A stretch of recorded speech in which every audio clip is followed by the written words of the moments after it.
So thanks to my father, the stuff that normally somebody in their 50s or 60s would have to deal with, like maybe blockages and having to use Marilax and stool softeners or emergency enemas or anything like that, I have to do. Because whenever I get any blockage, the pain makes it so I can't talk. I lose my speech, I lose the ability to really feel inside, and I lose the ability to really nervous system. Let's say that. I don't want to be gross here, but nervous system. Push, I guess, or feel, or be connected within your body. You know how hard it is? Well, I guess if you're 75, maybe, because maybe your bladder or your intestines or your colon or something is old and rotted. But your nervous system, like me, that doesn't happen to your 70s, 80s, or 90s. The people who I see who struggle with just their nervous system alone, because this isn't like anything. This is normal. I eat a pizza, I have to push hard. I mean, everybody's like that, right? I mean, that's. But I sound like a little bitch dying because my heart is skipping beats. I'm having seizures. My voice is high pitched. I can't control the voice, and I can't really talk. I'm trying to force it out while shaking and losing the ability to go, so I have to turn it off because I can't feel anything but the pain, so I can't push or respond. Well, what's a big fucking problem.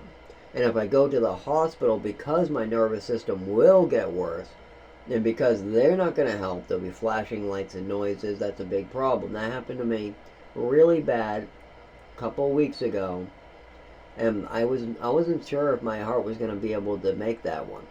And that's because I had no stool softeners, not enough Marilax, and no enema. I had kind of one left, but I didn't trust it, so it became a big fucking problem. Now, I do believe I did end up getting an enema or something, but if I go to the hospital, they have to treat the neurological disorder with the enema, what becomes a problem. Or, it doesn't matter, it'll either rupture or I'll need surgery. Because everything will shoot up into me permanently even farther. There's no way I'll be able to relax or do anything. No way. So that's a big fucking problem. They've had to give me a catheter in the emergency room at the age of 16 because I couldn't go. I'm not fucking kidding. They gave me so much liquids, they tried to pump it through me, and all they did was cause a lot of pain. And I told them, you can try. I'm not trying to withhold nothing here. I don't know why you guys think I'm doing this on purpose, but I told you. It has nothing to do with that. I can't go under stressful conditions. You guys got beeping lights. You got lights flashing in my eyes. You got people yelling at me.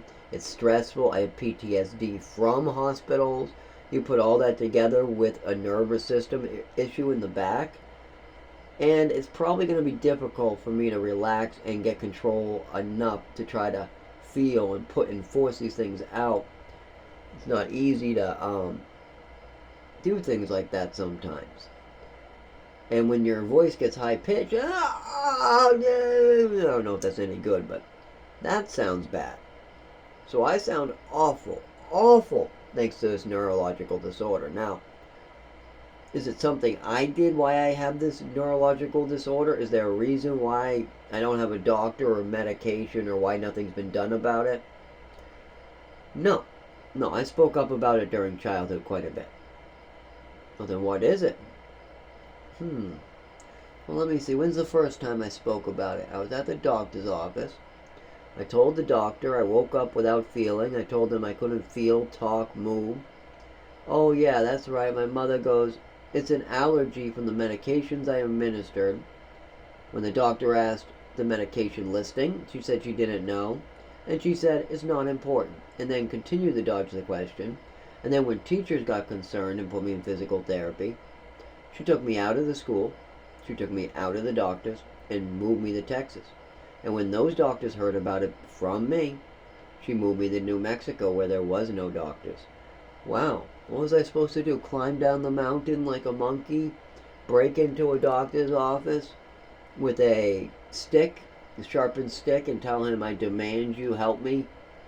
No, that's crazy talk. That would be crazy, and plus I couldn't make it down that mountain. Some animal would have killed me halfway down. It wasn't my responsibility. That's the problem. There should be no 9-year-old trying to kill himself down a mountain to get medical care. No. As soon as the kid starts talking about what's wrong with him at the doctors, he shouldn't be moved around the country. Certainly the mother shouldn't make up stories. She certainly shouldn't try to double up the medications and get him to shut up about it. Let me see. Wow, so we know the mother's definitely responsible. Definitely for the neurological disorder. Well, how about the fact that Ipecac and pills destroyed my stomach? When did that start? Oh, again with the mother, age 7. Lots of symptoms all the way back then too. Lots of eating problems and vomiting problems and weight problems and stomach problems and falling to the ground problems and seizure problems and twitching problems and shaking problems and coordination problems and just more and more nervous system type problems all the way back at 7, but nothing before the overdose. Everything's perfect, hunky-dory. I feel great. I'm doing great. There isn't a lot of medicine. I'm coming in first in swim class. I'm doing great and winning medals. Just everything, well, except for the fact I don't have any parents and I'm in an orphanage, but other than that, I'm healthy. I'm healthy. And, okay. So we know there's no neurological disorder in St. Anne's Orphanage before I go into foster care. And we know there's no neurological disorder in swim class because we left swim class on a cold day and there was nothing. So we know the neurological disorder didn't start until I went into foster care and until the overdose with a Patricia. So, oh, who else was there? My father. Well, why didn't he call for help? He didn't know. Oh, well, he knew his child was passed out. He knew that there was something going on, but he definitely wasn't sure. And what is the real problem? Oh, my mother said that they don't know what they're talking about. Hung up, changed the TV, act like no big deal, and let me sleep off and overdose on a pile of newspapers. Okay. Did my father know that I was gonna probably die or get seriously harmed that night? Well, he knew that his wife was really administering lots of pills. And he knew that she was going nuts and trying to convince doctors to give her child lots of pills. But I don't think he knew that the overdose was happening at his feet. And at the doctor's office, I know my father thought that that was sketchy. I now know as an adult that when I get flashbacks or that type of stuff, and I remember my father's face, he didn't look like he was totally sure what was going on, and he looked a little bit like, what the fuck is this? Why is this kid talking about pills and not being able to walk or talk or move? And why are you getting calls from the school about physical therapy and speech therapy? So he was concerned, but not concerned enough to keep me in one place and handle it. So, no, he was being lied to, and he did not want to deal with it. He's the driver that drove a armed robbery person to the store to get a pack of cigarettes. The armed robber robbed the store, got out in the car, said, look at the money I just found on the ground. Now get out. Come on, get out of here. Now. And then you drive him, you drop him off at his house, you go home, and you think to yourself, well, maybe he did find that money on the ground. But you do nothing about it, and then the cops come to your door banging, asking why you're a getaway driver. And then you tell them, well, I didn't know. All I knew is he had a bunch of cash on him, and he said, go.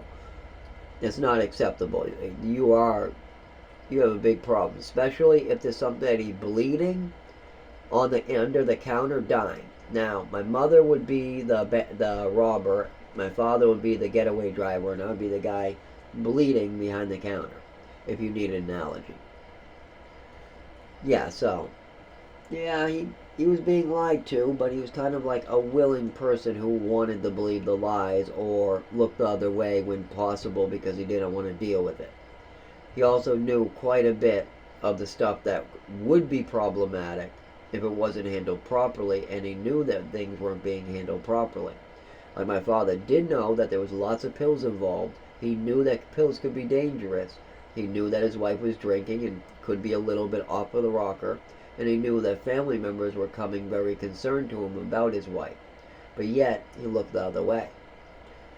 So no, I do not think that he knew a kid was having an overdose at his feet. But I think, yes, he knew that something was going on. He just didn't know what it was, and he didn't want to find out.